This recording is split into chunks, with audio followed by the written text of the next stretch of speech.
Netcasts you love. From people you trust. This is TWiT. Bandwidth for the following show is provided by Cachefly at CACHEFLY.com.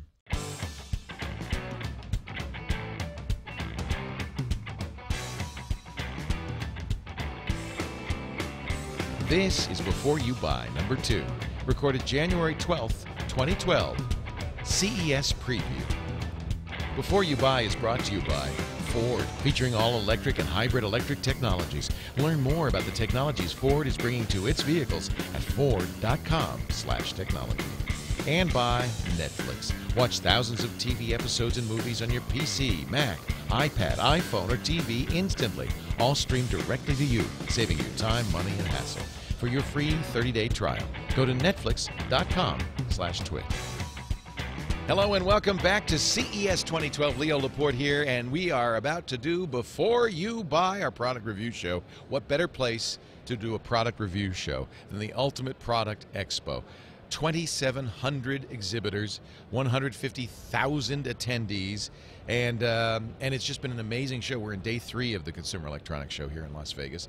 I have seen a ton of products, and we're going to bring a parade of products up here. This is a little bit of a different Before You Buy. Instead of us reviewing the products, we haven't really had time to play with them, so we're going to bring the product reps up. We don't usually do that, and let them show us the products. So think of this as a first look or a first hands-on of some new stuff from CES. Just before we begin, maybe I'll just give you a little summary of, kind of what I think CES has been like.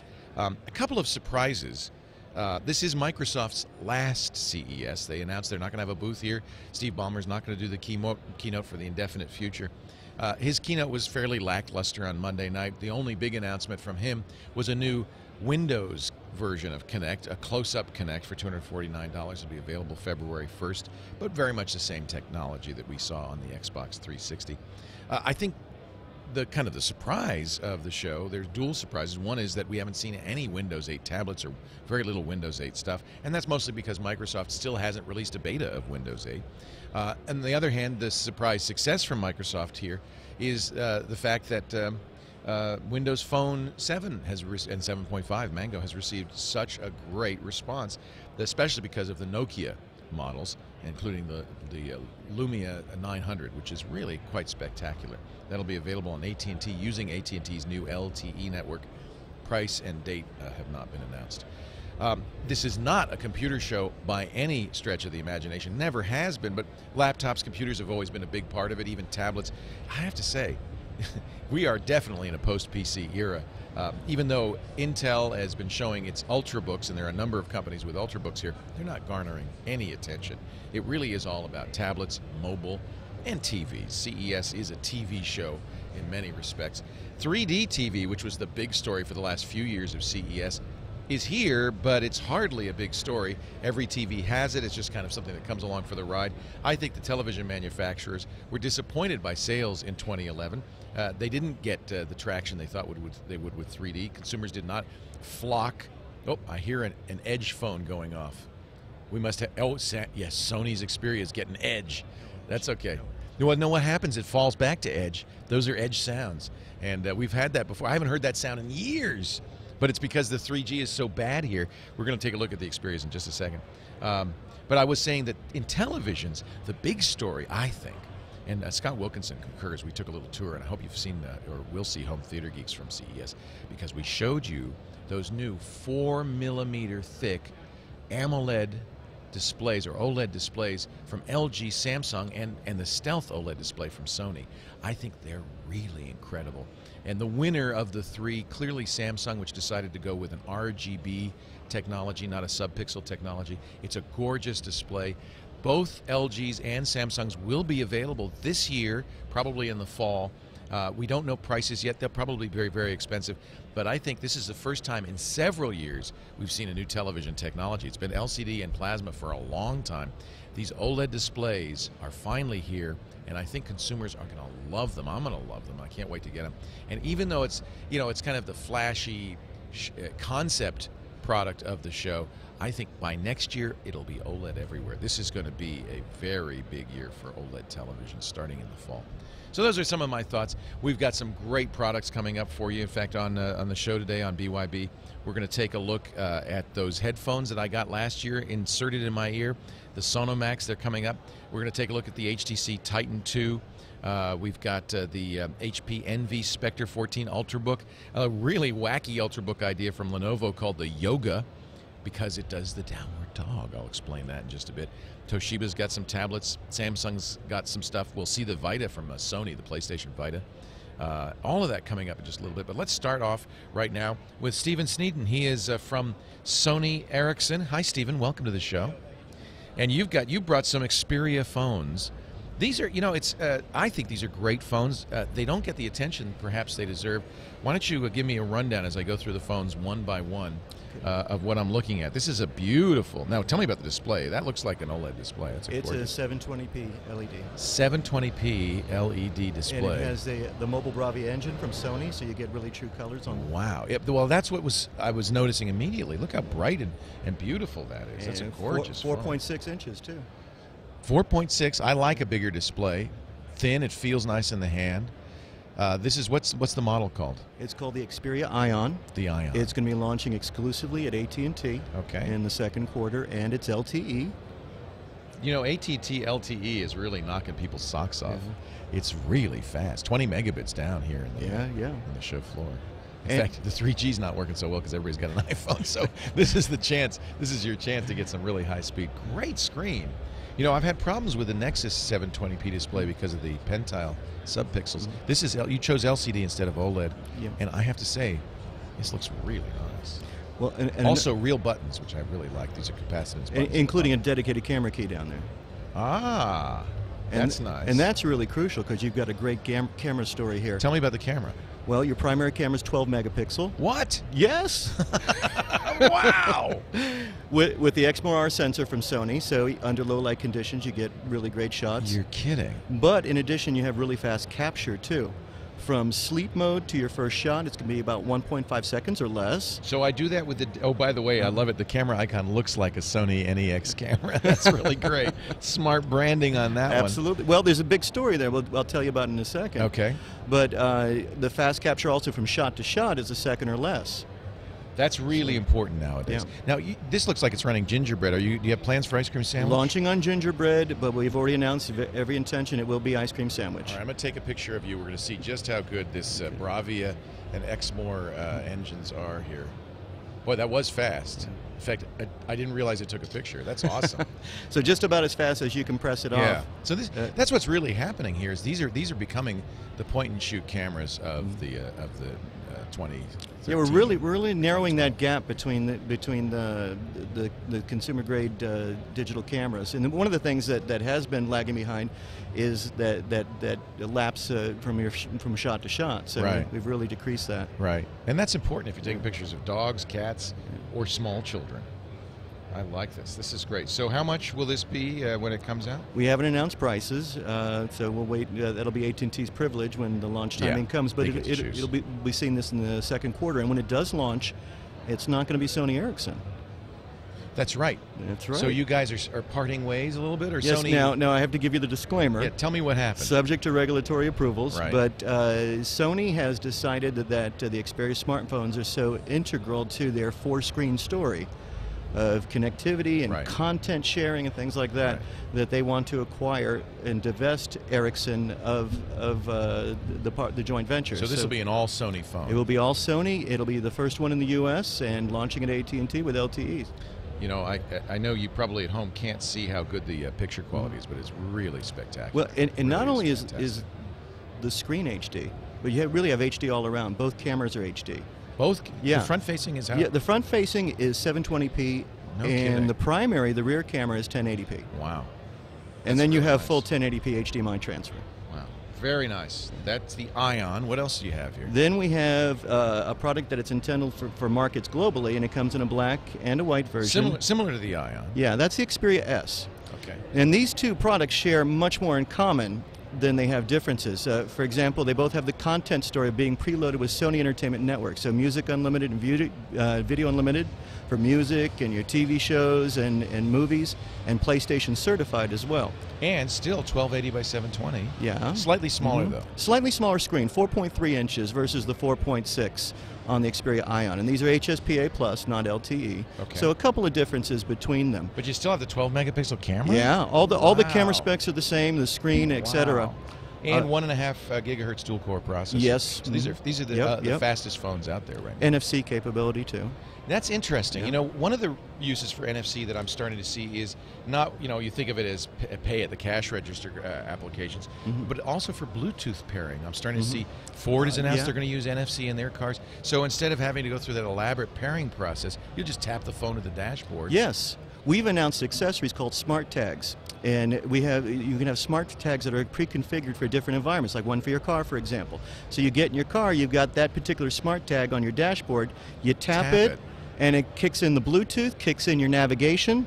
Oh, I like that. Yeah. So the whole system is customized for the places you are. Yeah. Now you can customize. It comes pre-configured, but you can go in and customize it further. Very nice. So this will be not available in the U.S. Yes. It might. I think what you might see it as an unlocked product. So this is more of a global markets product. But one thing to point out there that is one distinction between the two is the design of the product.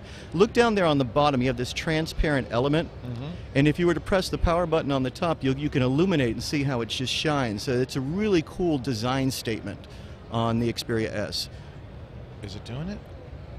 Yeah, you can. It's so bright in here you can barely see it. Yeah. But that glows. Yeah. That's neat. So that's the Xperia S. The Xperia this is the S Ion standing right next to it, yeah. upside down. And all three products coming soon. Q1 for the Xperia S. Okay. Q2 for the Xperia Ion, and again, full intentions that both of those products will be Sony branded. Yo, I love this glow. It's really too bright in here to see it, but if you were in a dark room or in your car, this would really be helpful for finding those buttons. I'd like to see that glow on the Ion. Maybe you could add that next year. Next time. Very good. Very nice stuff. Thank you so much for stopping by. I really Thank you, appreciate Leo. it. My pleasure. And Stephen, we're going to start calling it Sony, not Sony Ericsson. When is that's pending regulatory approval? Pending regulatory approval. Right. We're looking at hopefully later this quarter. We'll wait and see. Maybe something announced at Mobile World Congress. Who knows? All right. We'll wait and see. Very good. Thank you so much for coming by. I really appreciate it. My pleasure, nice Leo. to see you, Stephen. Thank you. I have to say, I'm going to have to give a second look to those Sony phones. They really are sweet. I love a big screen. 6-inch display, 720p. That's for me. Well, we're going to take a break as we get... actually, let's do this. Let's go to Iyaz. Iyaz Akhtar, who is going to take a look at another AT&T. AT&T is getting all the good phones. Another AT&T LTE phone. This one running Windows and it's got a 16 megapixel camera. Let's take a look at the HTC Titan 2. I'm Iyaz Akhtar with TWiT.tv, and we're taking a look at the HTC Titan 2. This is a Windows phone, but it is capable of running on an LTE network, and in this case, it's the AT&T LTE network. Let's take a real quick look at the design. You can see a massive 4.7-inch LCD screen. On the back, we have a 16-megapixel camera with 2 LEDs for a flash. You can see up top, we got a headphone jack, power button, toggle, and a camera button. Let's go ahead and play with this. Let's open this up very slowly. Let's go right to the camera, because it's a 16-megapixel camera. Let's take a look at a picture of unsuspecting people. Inside, it's got a 1.5 gigahertz processor from Qualcomm, a Snapdragon processor. It's got 16 gigabytes of onboard storage as well. Pricing and availability about this HTC Titan 2, not available right now. We'll find out soon enough. I'm Iyaz Akhtar with TWiT.tv. Thanks for watching. Nice job, Iyaz. Thank you. You know, one of the things that happens at CES is a lot of these products are first announcements, previews. They haven't done the deals yet, or they don't want to release availability. We always ask price and availability, but as you can see, sometimes we just don't know. And, you know, that means it'll be coming out later. Sometimes you see stuff that's not going to come out at all. I remember last year we saw a product from Sonomax that had not yet come out.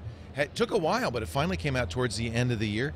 Here from Sonomax right now, What's your name? Arabian Prince. Arabian Prince, Well, actually, dude. well, I got a quick little story to tell you. Is that your stage name? Stage name? I'm actually Arabian Prince from the rap group NWA with Dr. Dre and Ice Cube and No, all those you're guys. the Arabian Prince. That's me. Oh, I we am put the honored V to meet you. with the the in front of it. NWA, I mean, you guys rock. You're the kings. Yeah, well, wow. We're getting old like Elvis. I know you are. You know, you're old school. You're older than old school these Yeah, we days. are. That's awesome. Well, it's great to see you. Oh, great to have me on. So Sonomax has hired you to.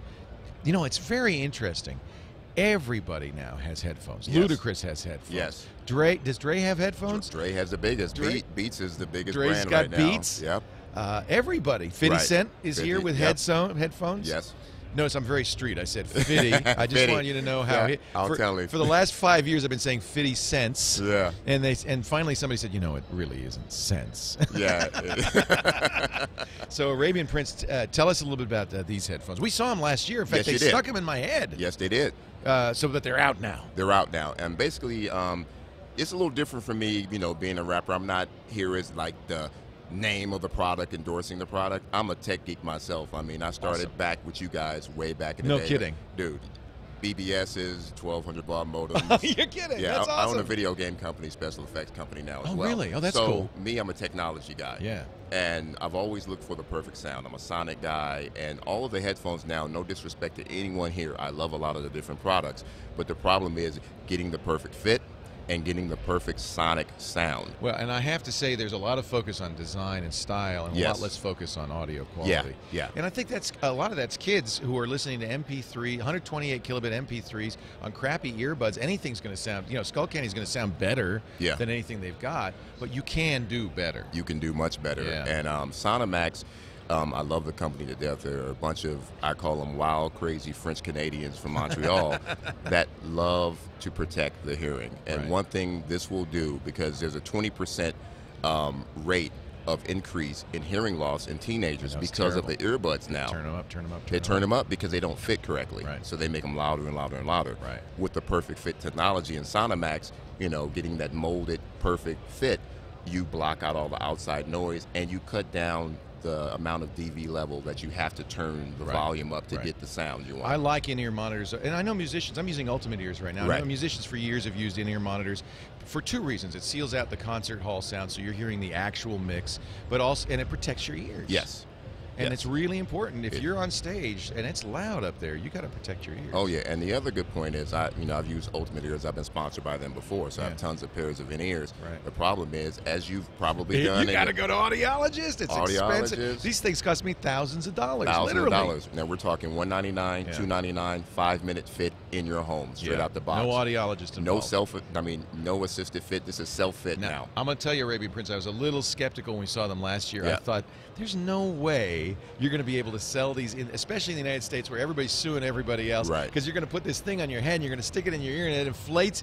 And you know what? They're selling them and people love them. I saw it at the airport the other day. They're selling them everywhere. Yeah, they're selling like hotcakes. And another important thing for you, I know you've left your moles, haven't you? Haven't you lost them or left them somewhere? Constantly. And you had to use something Constantly. else? Imagine being on a road. Yeah. You've got 4 or 5 of these as backup in your gear. You can always make pop new them moles. out, make them in 5 minutes. Yeah. Are you seeing musicians starting to use these too? Yes. Interesting. Yes. A lot of the up-and-coming garage musicians. Yeah, you can't afford to get these very expensive molded headphones. But No, you no, need no. good headphones. You need to be able to hear clearly. Yeah, and we're actually doing gaming now. Really? Yeah, we're going to make gaming headphones. That's cool. We're doing. Tell me about what you're doing. You're doing a special effects company? I own a special effects company, a video game company. What's the name of the company? My company is called Hypnotic FX. It's not on the internet because we're private, so you can't find it. I'm starting to search for there you, you go. Dude. Being in the business I'm in, I don't need to be public. Everything I do is more private, and we're doing a lot of stuff, and that's how I got with this company. A lot of design, a lot of focus on design and newer generation products. So that's what we're going to be doing. Well, I'm so honored to meet you. I'm honored to meet you. Like I said, I'm sorry I didn't. When you said Arabian Prince, I didn't think the Arabian. Oh yeah, not just a Arabian Prince. Yeah, one of them.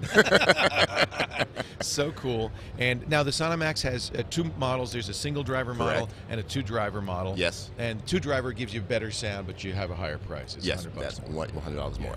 Yep. Very cool. Great. Now, they said they were going to fit me with these, but I think we have to do a show. Yeah, you got to do a show. Have time to... We all know about it, and it's out there for the mass markets to You get. see me. If you haven't, go back to last year and watch me. Becky Worley had to fill for like 5 minutes while my ears were getting exploded. And it was actually, it's very simple, very easy to do. Yes. It is not scary. No. And it really does produce. I love my Sonomax. I have them at the office. And I use them all the time. Well, you're going to keep this new pair and I do am. it later for yourself. Deal. Yep. Great meeting you. So nice to meet you. Thank you. Arabian Prince NWA, one of the, all right, I'm going to say it, the greatest original rap group of all time. I mean, you guys, and you've all gone on to great things. Yes. You know, Dre's amazing. I mean, it's just really fantastic. Yeah. It's really great. Thank you very much. Thank you for coming by. I appreciate it, Arabian Thank you. Prince. All right, we're going to move on. Man, you guys, you sandbagged me with this guy. I didn't realize I was getting to make a rock star. Wow. Ears guaranteed to fit perfectly in 5 minutes. We've seen those before. Last year, they're out now, and you know when I wear them in the studio. You've seen me wear them in the studio, and I've mentioned before that I started using the Ultimate ears, which I don't like as much. They're very uncomfortable because the impedance on the Sonomax is high. They're really they're more of a high fidelity earbud. So that's exactly why. Let's take a break, and we're going to take a look in just a bit at some Ultrabooks. Before we do, I want to talk a little bit about Ford and Ford's electric vehicles. Ford's a big presence here at CES. I hope you saw my interview with Alan Mullally. It's on our TWiT specials. He was great. He is a quality guy. And, you know, one of the things you realize when you spend some time with him is that he has really focused Ford to make it a company driven by values. And he enumerated the values. He said, you know, ever since Henry Ford and Bill Ford, his son, have been running this company, it's all been about making a car that's affordable so that everybody can drive. When Henry Ford started, only the very rich could afford cars. Thanks to Henry Ford, his assembly line technologies, he made it possible for everyone to own a car. He wanted to open up the highways to everybody, and he absolutely did that. He turned America into a car-loving country. And you know what? We still love our Fords. I got to say, I drive a 2010 Ford Mustang, but Ford's keeping up with the future in really remarkable ways. Here at the show, they announced the 2013 Fusion, spectacular car. The 2012 Focus, which we saw last year, is now in stores. You're able to go to your Ford dealer and take a look at the gas-driven 2012 Focus, and now the new 2012 Ford Focus Electric.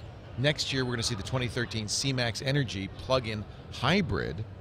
These are very interesting cars. A plug-in hybrid is essentially, they call it a 100-mile-per-gallon car. It could be even more. Here's what happens. You plug it in. If you can, you install that Leviton charging station, 240-volt charging station.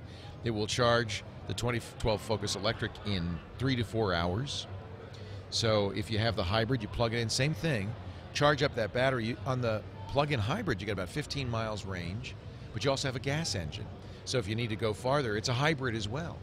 So what happens is you get, if you do a lot of bopping around town, most of my driving is that way, you're doing that all electric with 0 emissions. When you need the longer range, you've got it. It's a really great compromise between a gas engine and an all-electric vehicle. The Ford Focus is perfect for me.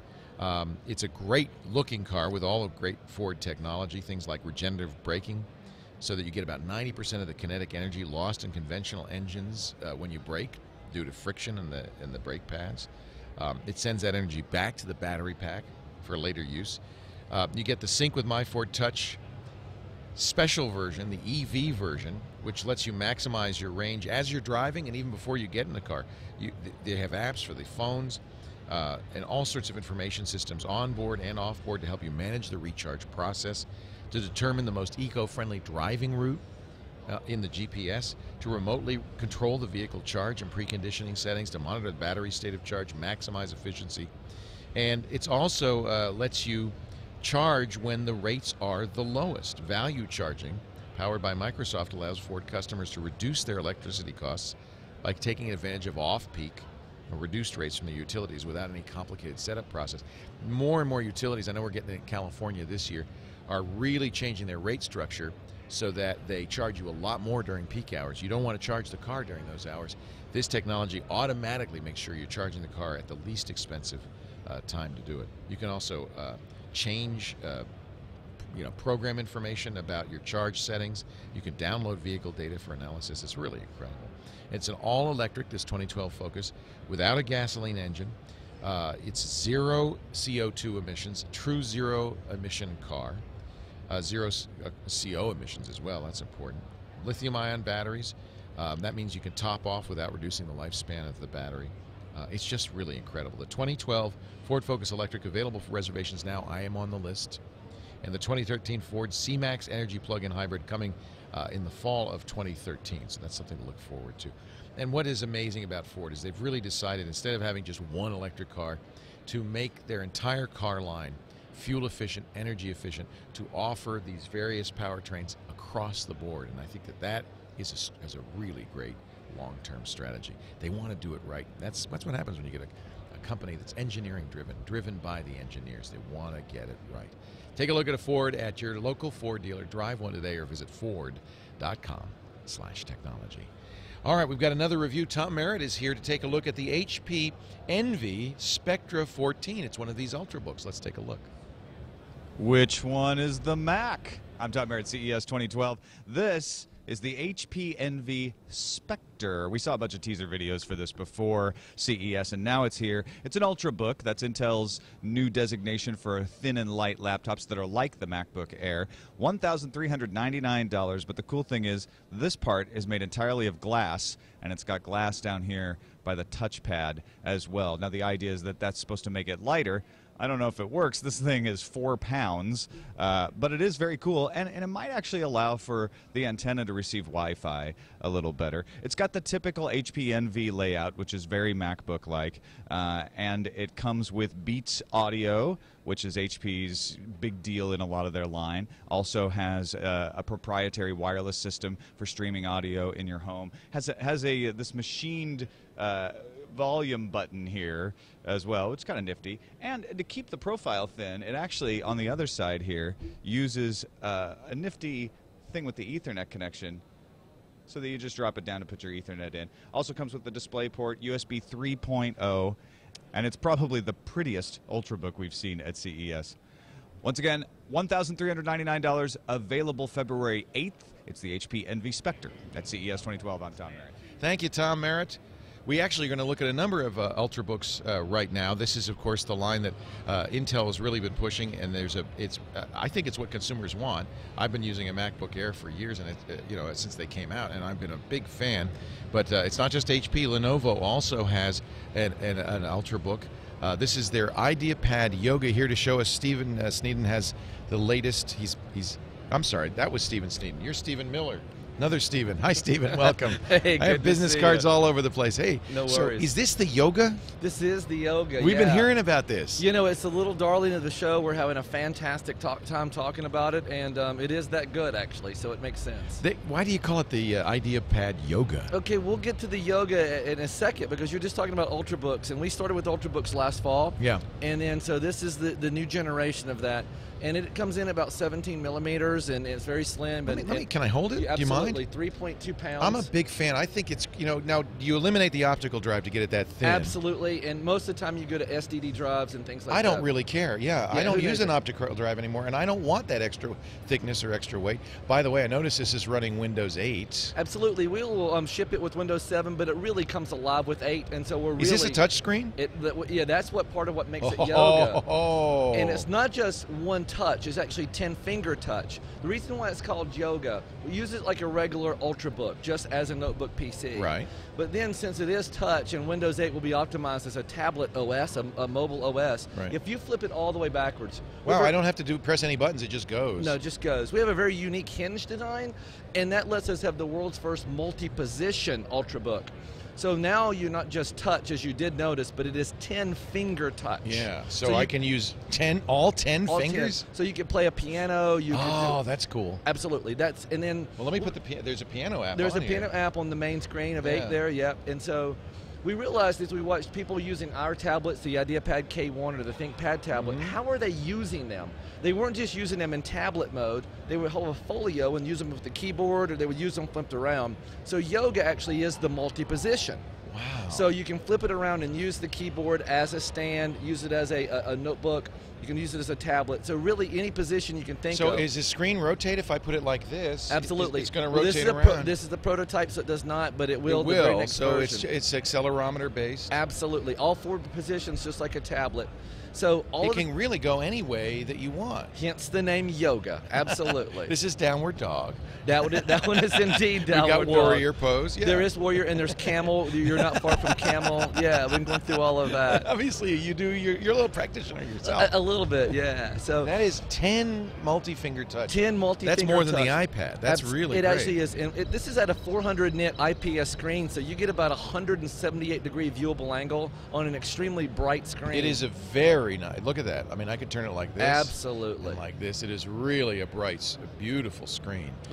This is the 4th notebook in our Ultrabook line. We start at $699 actually. Yeah. We use a hybrid HDD to get to that lower price point, and now this is an SSD in this here. This is SSD, absolutely. Do you know what specs you're going to have yet in this? Well, you know, if it were today, it would probably be a 128 or go up to a 256. Right. But who knows? Second half of the year when Windows 8 comes out, right. it'll at least be 256, right? Yeah. So. And the processor in here, it's i5? up to an i7, i5, yeah. Mm-hmm. Yeah. That's the IdeaPad Yoga with a 10-point multi-touch display. And are you guessing $1,000, $1,500? $1,000 to 12. 1 to 12. Yep. Okay, that's good. That's good. Do you also have the S2 with you? I do not have the S2 with me, but the S2 is really That's happy. your tablet. It's an IdeaTab. It's actually an IdeaTab, and what we've done with that is it's a tablet that clicks into a base. So it's a Qualcomm 1.5 dual processor. Wow. But what's really nice about it, when it kicks into the bottom of the base, it clicks solid, so it doesn't really fall out like a folio. And when it's in there, you double your battery life. You go from 10 hours. The base has another 10 hours. Right. So you're looking at 20 hours of battery life. And you're going to put that out with ice cream sandwich. Absolutely. That'll be an ice cream sandwich. Yep. 8 megapixel rear camera. Yep. Front-facing camera as well. Absolutely. And wait a minute, that can't be right. There must be a typo. 349? Yeah, absolutely. Isn't that amazing? Wow. The tablet market prices have really come to everyday. That's going to put the screws to Apple. I believe that it is. Yeah, it's a really nice device. How much will the dock be? The dock is about well, it comes with. Comes with? Not for $349. It's another $100. Oh, okay. I was going to say, you now you're really... Well, who wouldn't? That's who wouldn't? Just get it all. Who wouldn't? That's the IdeaTab S2. Stephen Miller from Lenovo. Thank you for stopping by. Absolutely. Thanks for your time. Been a big fan, of course, since you bought the ThinkPads. The ThinkPad line is great. And what's nice is Lenovo has, of course, kept the ThinkPad alive. But now with these IdeaPads, you're making a broad range of consumer laptops that are really state-of-the-art, beautiful. Thanks a lot. Yeah, Think dominates the business world and ideas for the consumer world. Yeah, that's great. Now, we're going to take a break and take a look at another product that was announced at E3. We've got a couple of E3 products. Tom Merritt is going to take a look at the Nintendo, get ready, I want to say this, Wii U.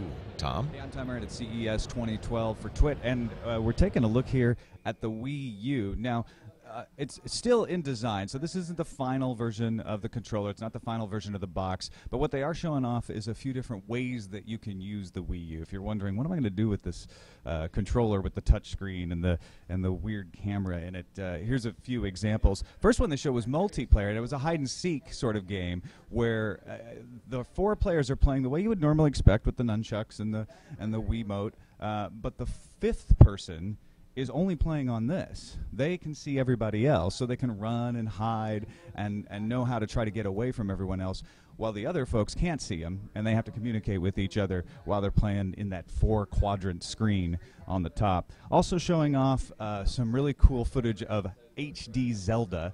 It's not an official game or anything, just kind of showing off the concept of how Zelda looks in HD. It's the best Zelda's ever looked, I have to say. Probably still some work to smooth it out, but really dramatic looking footage. And then finally a concept of a driving, not a driving game, but sort of driving around a neighborhood, giving you a chance to use the motion in the new controller so that you can look up and look down just by moving the controller around. Like I said, nothing else new from E3, but if you didn't get a chance to see it, you have 2 control sticks, left and right, your A, X, A, Y, B buttons, your motion controller, and all of that here, plus your normal Wiimotes and your nunchucks, as you would expect it. It's the Wii U at CES 2012. I'm Tom Nothing Merritt. normal about your Wiimotes and your nunchucks. I have to say, Nintendo's really got the screws put to them because Xbox and PlayStation 3 are so much more advanced. And I don't know if the Wii U is enough, really, to take the Wii into the 21st century. We'll have to see. We're going to talk some more about tablets. In fact, we've got Nicole Lee up here bringing us the Toshiba Excite X10 This is tablet. quite the tablet. It's a big one. Well, first of all, it's big, but it's very light. Very thin. This is lighter than my iPad. It's very thin. It's very lightweight. It is also kind of an interesting design because it has this black bar all the way around it. Is it a 3G tablet? This one, I believe, is wireless only, but I think there might be a I feel like 3G that might one be in the an future. antenna. The plastic might be an antenna. It does have a micro SD card slot, an HDMI slot also on it. That's one of the things that companies are trying to compete with Apple by doing, is offering more capability. It's running ice cream sandwich or honeycomb. I can't tell. Looks like honeycomb. Oh, right. I think right now it's honeycomb. Yeah. I believe, they always say it's ICS upgradable. It so I will think this be is on one of- ICS, right? Yeah. I'll tell you, the attractive part about this is the brushed metal back, which is very nice. It's a good-looking 16:9 display. Of course, Apple is not. It's 4x3, and it's very lightweight, which is Very amazing. lightweight. What do we know about battery life? Battery life, they always say it's around 8-10 hours or so, Right. but we're not really entirely sure. You have to test what it they to feel- find Yeah, they out. haven't really tested it. 7.7 millimeters thick, 5-megapixel rear camera, 2-megapixel front camera. Yeah. It's an OMAP processor, dual core, 1.2 gigahertz. A gig of RAM, that's nice. Yeah. And it's a 1280 by 800 touch display, so it's a very high resolution display. I don't know how multi-touch it is. We can't really tell until we sit down. Again, these are all first looks because these are brand new Yeah, right. products We just don't have time coming to out. really play with them. They say $520 for the 16 gigabyte model and $600 for the 32 gigabyte model. So these are a little more pricey. This is the Toshiba Excite X10 tablet. I do think the display is very pretty. And all of these tablets are trying to go after the iPad, right? And I think Right. this is very compelling. Right. As an alternative, anyway. Yeah. I think the problem is Android. I think people are just not taken to Android as an operating system on a tablet. So. Yeah. You also have the original Android tablet, the Samsung Galaxy Tab. This is different. Yeah. This is the upgraded. It is the first ever tablet with Super AMOLED Plus. Samsung is famous, of course, for its Super AMOLED displays. And that is a big deal. This is 7.7 inches, and I think even at home you could probably see how much brighter that display is. That is gorgeous. This will be on Verizon using Verizon's LTE, so it'll also be very, very fast. It's thin, dual-core, 1.4 gigahertz processors. This one's running Gingerbread. No, that's a honeycomb. I think that's honeycomb. I can't really tell. No, that's I believe is honeycomb. And this, I apologize, I'm a little bit rushed, but this was a ICS ice cream sandwich. That was tablet. ice cream sandwich. The Toshiba Okay. was the ice cream sandwich. Toshiba tablet. does have ICS. This will too, though. I mean, everybody's going to put ice cream sandwich on it. So the big story is that AMOLED display. Boy, is that beautiful. That is pretty spectacular. Let me just put the weather in and just see if we get what the display looks like. Las Vegas weather. So I mean, the display. I don't know if you can see it at home, but it is gorgeous. It Like is the blacks are really beautiful. black. Yeah. It's very saturated. It's interesting because for a long time, the first OLED displays we saw were on like the Mobi Cube. They were like this big, they were tiny, and they've gotten better and better at making them bigger and bigger. The next size up, we started to see them on the 4 Also and of interest, 4.5 this inch is displays. compatible with Verizon's 4G LTE network. Right. So that's Nice, another fast good network. thing about it. Yeah. And now they got to 7, and I guess we have to figure they're even bigger because 55-inch OLED displays are on display here on the show floor, and they say they will be making them this year. They're not like prototypes that they won't be making. They're going to be making them and out this year. So whatever the manufacturing problems were that kept them from doing larger screen sizes, Samsung and others have obviously licked them. I'm just going to look because Samsung does do sub-pixel rendering on some of its displays. This does not seem to have that sub-pixel rendering issue. It really looks gorgeous. And I like the form factor. I like a 7-inch. It's so light and thin. It really fits in your pocket. Yeah. And then, of course, there's the Note, which is kind of in between. So you can now get Samsung a Galaxy S2 in 4.0 to 4.6 inches. You can get a Galaxy Note in, what is that, 5 inches, and then 7.7 inches. So really, while Apple's just staying with 10.1 inches, and of course it's 3.5-inch iPhone, there really are a lot of choices now in the It's very interesting. They're very different, flexible, you know, whatever size screen you want, they have it for you. Very nice. Nicole, thank you for bringing those by. I really appreciate it. Now Alex Lindsay has a review of the hottest thermostat on the market. Let's take a look at the Nest. Hey, this is Alex, and as you probably know, watching me on Mac Break, I'm pretty touchy about interfaces. I want things to be simple. I want them to be straightforward. I want to just be able to use it. And no matter how smart I like to think that I am, I'm always confused by any of the more complex thermostats because they start adding features, but the problem is you're trying to get to those features through little buttons and everything else. So this is the Nest, and this is going to be my solution. That's all I have to say. I am getting one of these. So what this is a thermostat. So you're probably wondering why I'm so excited about a thermostat. Well, it's because it is so straightforward, easy to use, graphical, and everybody's talking about it. So you have this here, and all you do is simply click on it. And now you've got this great interface here, and I can sit there and go through schedule. I can go through my settings. I can go through my how much energy. So, for instance, I can go in here and look. I mean, it's a great little interface. I can click on here, and it'll tell me, I used it about 10 hours. You know, it's not connected to anything right now, so I didn't really use it. But it gives you an idea of how that works. And then I can just zoom back here. I can say I'm done. I can decide I want to set my heat. And if you see me just kind of roll it over, and it says, okay, in the next for the next 20 minutes, I want to get it up here. In 20 minutes, 73. And then I can also go up here and just simply to say, I want to talk about when we're going to actually do the cooling. So I can go in here and start setting that. And I'm kind of setting it backwards if you haven't guessed. But the point is that you have this nice little setting. Now, I can also schedule it. And the scheduling usually requires like a PhD degree to figure this out on a normal one. But with this one, you simply click. And you can see these little markers, and those are little keyframes, essentially, of where you want, what temperature you want it to be at. So what you can do is I can simply click, say I want to do a new one, and now I can simply find the time, click on it again, and simply set that temperature. Click on it again, and now it's set. If I click here, I can then go, okay, I am done, and go out. And so now I've set another keyframe of where I want that temperature to be. So again, it may seem like a crazy thing to be so excited about, but when you look at this interface, you just feel like, why didn't somebody else think of this first? I mean, this is this is just an incredibly well-designed, well-implemented solution for what should be a very simple problem, and now is. Now, this little guy is about $250, and that's going to be a little bit more than you're used to spending on a thermostat. But it is but when you think about the time and the effort, and the fact that you're actually going to have some control over your house, it's worth it. That's Alex Lindsay. He really loves that Nest.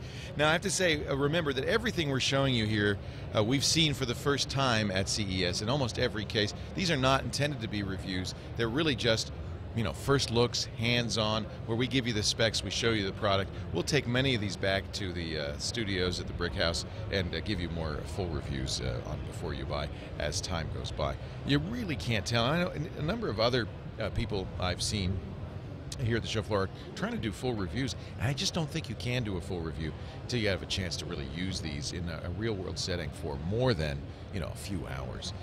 So we won't do those reviews. These are just first looks. We actually have a first look at something I'm pretty excited about. Sony's successor to the PSP coming up, plus a pretty nice new phone from LG.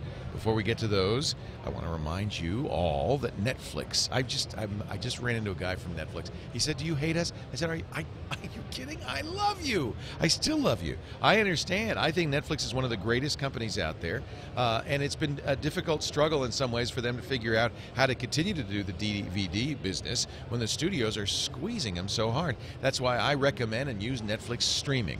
It's the best deal out there in content, $7.99 a month, and you have unlimited movies, TV shows, a great selection to choose from. If you want to try this for a month and you tell me we'll give you the Netflix challenge. Go to netflix.com/twit. Sign up for 1 month absolutely free and take a look. See all the different shows you can watch and enjoy on Netflix.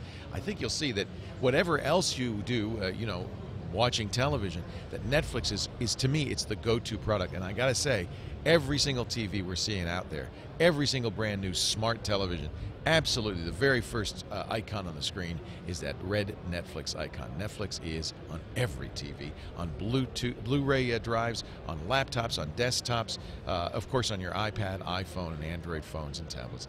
Netflix.com/twit. Try it free today. And if you're already a Netflix subscriber, check it out. Remind yourself how great it is. Tell some friends.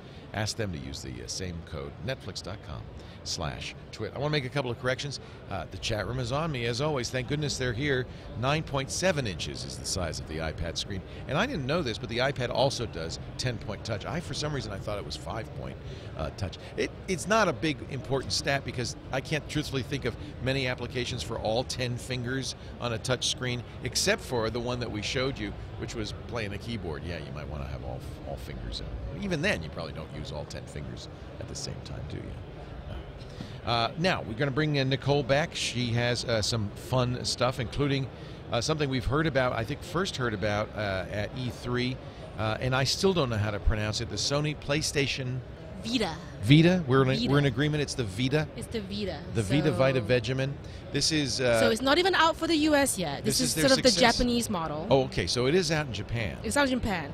It won't be out until February 22nd in the U.S. So this is really their successor to the PlayStation Portable. Yes, the PSP successor. Does it still have that O-disc or whatever it was? No, it's just little game cards now. Just game cards up here in the top. Yeah. You slot them in. They look like compact flash cards. It's very interesting because the front is a multi-touch screen, and on the back there's a rear touchpad on the back as well. So what would you use that for?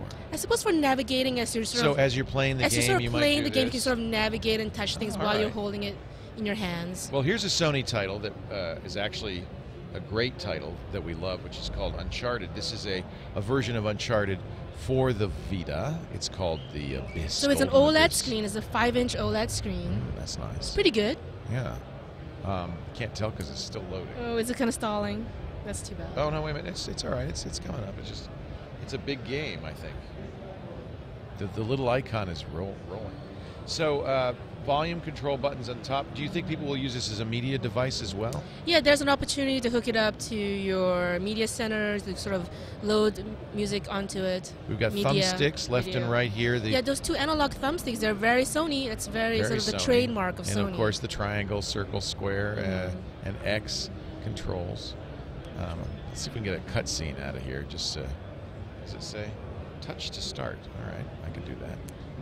So I think it might take some people getting used to touch the screen instead of fiddling with the controls, right? Yeah. But you know what is nice about this, and it's true of the PSP. This is even more so because it's thinner and lighter. Is that let's see, continue chapter 11, Finders Keepers. That this is really the controller, and the controller does everything, including play the game. The controller does everything, yeah. So it's very thin and light. I mean, it's a nice little controller. It's a nice successor to the PSP, I think. Yeah. So that's the Vita. Price? That's the Vita. $249 for the Wi-Fi version. There will also be a 3G version for AT&T that is not announced yet. Okay. Yeah. And it has GPS in it? It has GPS in it. Does it come with maps? I think there might be some opportunities for location-based gaming, perhaps. Right. There's also a front camera and a rear camera, and they're saying that's for augmented reality apps. So you can sort of use the camera to sort of play games depending on what you're looking at. It's very interesting. All right. $250 for the Wi-Fi version, unknown for the 3G version, and available February 22nd in the U.S. That's the Vita. I bought a PlayStation Portable at PSP. Did you like it? The day it came out, I got in line. I was in, I think I was in North Carolina. I was in Charleston, and I went over to a Best Buy, and I bought it. Yeah, I liked it okay. We bought a lot of discs. We bought a lot of games. I think the downfall of the PSP was the disc. The whole idea of the UMD disc. Terrible idea, the UMD. Was kind of a bad thing. Finally, we've got the LG Spectrum. This is a phone. What makes this unique? So this phone, hold on, let me just turn it 4.5 on here. inches, and this is... So this has a true HD IPS display. That means 720p? Yeah, so it's 720p, 4.5 inch, and this, they say they'll give all these spec specifications that it's true HD, it's true color, real blacks and all that. So it's available from Verizon Wireless. It's a 4G LTE phone. And it has the ESPN HD app on there. That apparently you can play ESPN Live and watch live sports. And that's cool. And they're saying because of its HD quality, you can watch your ESPN shows in quote-unquote true HD. Well, 720p is true HD. It's not the highest quality. So the interesting about this is there's 8-megapixel rear camera, but I think what they're saying is that back. All right. Yeah, that's pretty typical nowadays. What they're saying is that it's $200, which is not bad for a 4G LTE phone. I think that's what they're trying to sort of push here. 4G on the Verizon. Or on network. Verizon. And in this case, it's running gingerbread, but as always, what they say now is, but we'll be upgrading to anytime. Absolutely. Anytime now. I would only say, like, my sort of cautionary thing about all of these things is that last year I was very excited about the T-Mobile G2X. I mean, remember how that kind of fizzled towards the end? And this is an LG phone as well, so I'm a little bit hesitant to really get into it yet. But so far, so good. It does look very, very colorful, and sort of the full spectrum. It's called a Spectrum because of its true HD IPS. Display. It's really interesting. There's so much competition now in the phone market. So many different sizes, displays to look at. Verizon hasn't had a whole lot of choice. This is actually nice to have one more 4G choice on the Verizon marketplace. I don't envy consumers. I guess that's why you have to keep watching before you buy, and we'll give you reviews of all of these. Yes, we'll definitely have a unit of that for review. Yeah. I'm liking that Resound, the HTC Resound that you lent me. I think that's quite nice. Nice little phone from Verizon. If I were going to get a phone from Verizon right now, I guess it'd be between that and the Galaxy Nexus. Well, Nicole, thank you for putting together a whole bunch of great products for us to take a look at, a first look, a hands-on on Before You Buy. Before You Buy is our new product review show. This is really only our second episode. We're going to start weekly production on Thursday. I hope so. We're crossing our fingers. We'll do the show 4 p.m. Pacific. Is that right? 5 p.m. Pacific, 8 p.m. Eastern Time live Thursdays. And, of course, make it available for download. One of the things we're going to do that's a little unusual with this show is we will take each individual review and also make those available on YouTube. So if you just are interested in one particular product or another, you can go onto YouTube and you can go to the TWiT channel, youtube.com/TWiT, and watch it Before You Buy. You'll be able to see it. Hey, we really want to thank, as long as we're here, doing this is a challenge. I have such a great crew. Something like 15 people came out, including you, Nicole Lee, your first year with us at Not CNET. How does that feel? Is it a little different? It's great. I love it. I don't miss it at all. Have you gone upstairs to the booth and just taken a look at it? No, I haven't even gone up there. Yeah, she doesn't miss them. I don't need them. Eileen Rivera, our great producer, on the TriCaster today, and actually every day. Alex Gumpel has worked very hard. And I'll tell you, without the TriCaster 8500 Extreme, I don't know if we'd be able to do what we do, not only here, but at home in our studio. We are TriCaster fanatics, and I see lots of people using the TriCaster here today, including some pretty big networks. It's a great way. It's the way we do all of our switching, our lower thirds. There it is. There's a shot of the amazing switcher that Alex is the only guy who can figure it out, and his Angry Birds decal there as well. Alex Gumpel on playing the TriCaster, baby. That's the top of his eyebrows. Thank you so much for New Tech for the TriCaster. You can find out more about all the TriCaster models, including the top-of-the-line 850 Extreme that we use at newtek.com. Who else should I thank? Lin Fu, who put this all together. The red-haired stepchild, Chad Johnson. He's great. He's just been fantastic. Our camera operators today, Hilton Goring and Brent Bai, who's always here. Those two guys are just amazing. They're working constantly. You know who's really been a great help today and every day is Russell Tammany. He's our contract IT guy, who I think he just decided to come to CES for fun.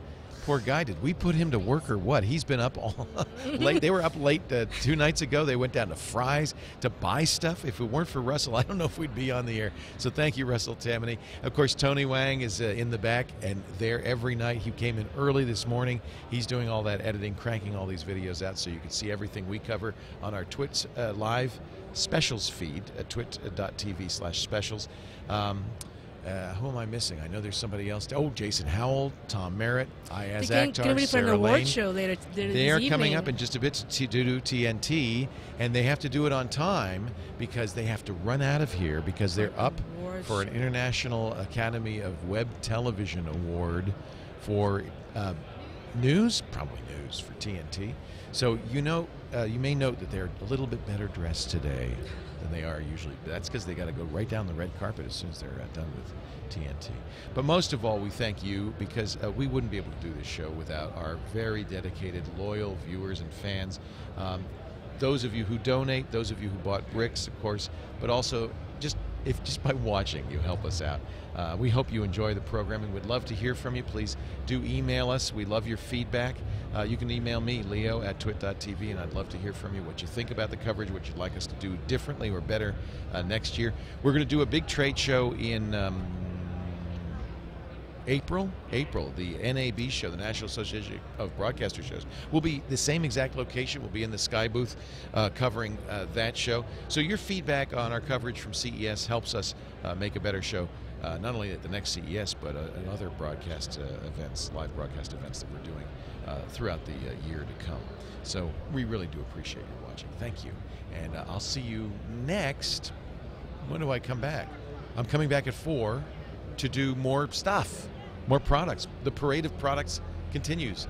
Did you ever get a hold of the AR drone people? They're coming tomorrow, okay, because they've got some really neat products.